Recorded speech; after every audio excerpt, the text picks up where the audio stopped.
from the CyberHub bunker and studio, you're tuning in to the CyberHub Podcast. And now for your host and CISO, James Azar.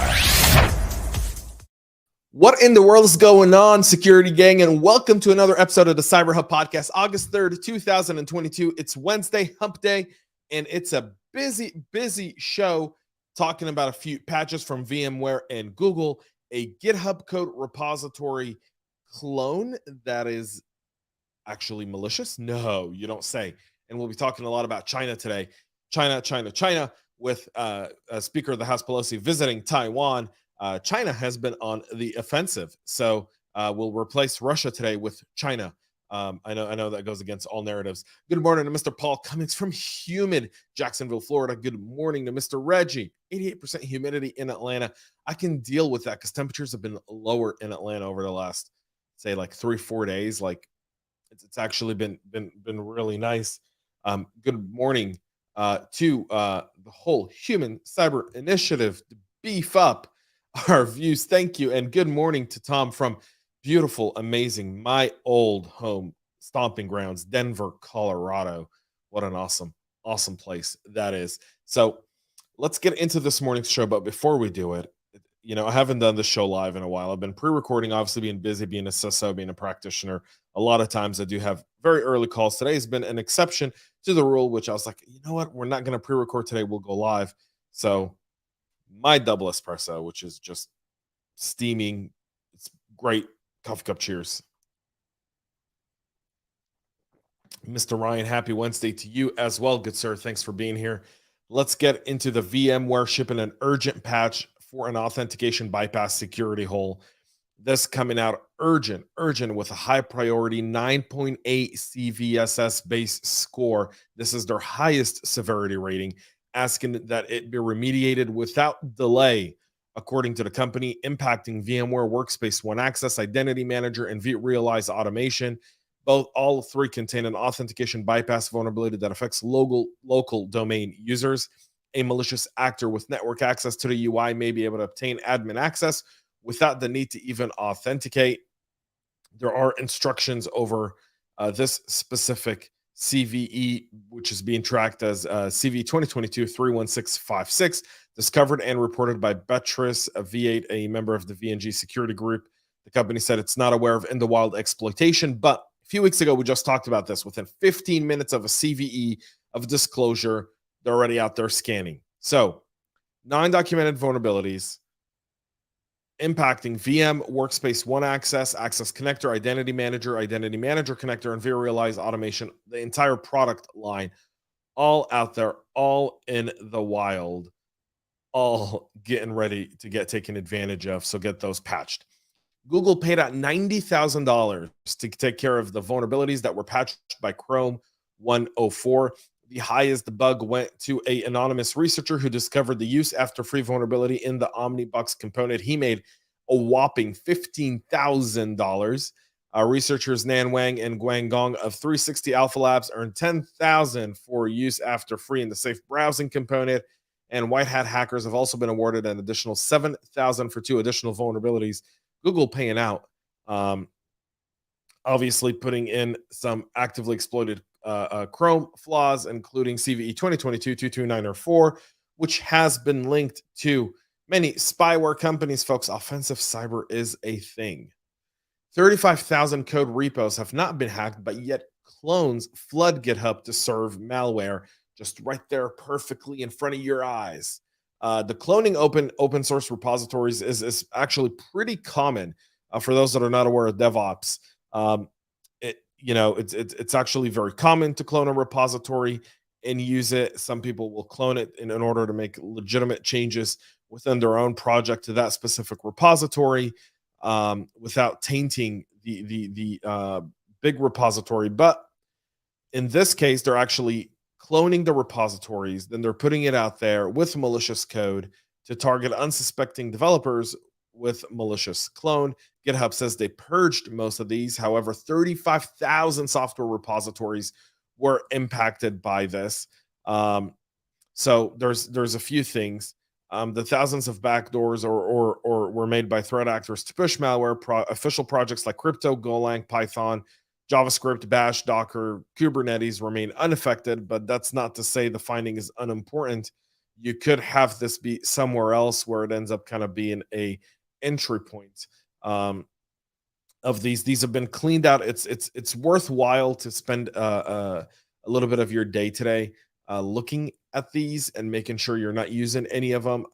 While they're purged, it could be a reason why parts of your infrastructure may not operate today as well. So keep those in mind. There's a whole set of deviations around this thing. So DevSecOps is critical in any software business, any business period. Now, all businesses are software businesses, right? Every company is a technology company today, simply because of the nature of how we do business. GitHub being the main source for many of those requires a bit more attention, and having a software bill of materials could go a long way here as well. Researchers are warning of large-scale adversary in the middle attacks that's targeting enterprise users. The adversary in the middle attack technique, we talked about this here last month, where Microsoft kind of brought this front and center. This is a large-scale one that's really targeting fintechs, lending, insurance, energy, manufacturing, and federal credit union verticals in the US, UK, New Zealand, and Australia within the Five Eyes.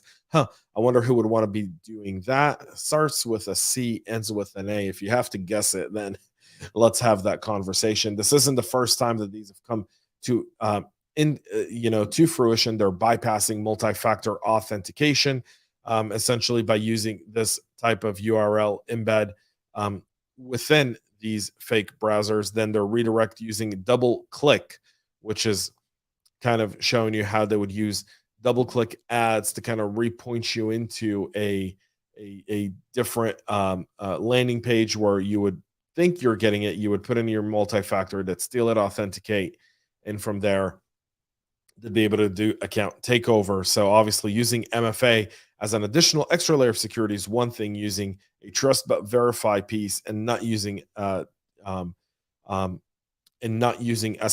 MFA is critical as well.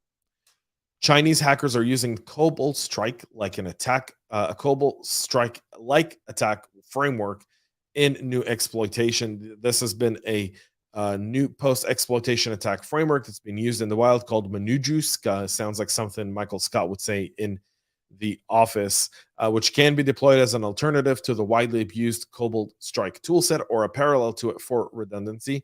Manujuska uses implants written in the cross-platform Rust programming language, while its binaries are written in the equally versatile Golang.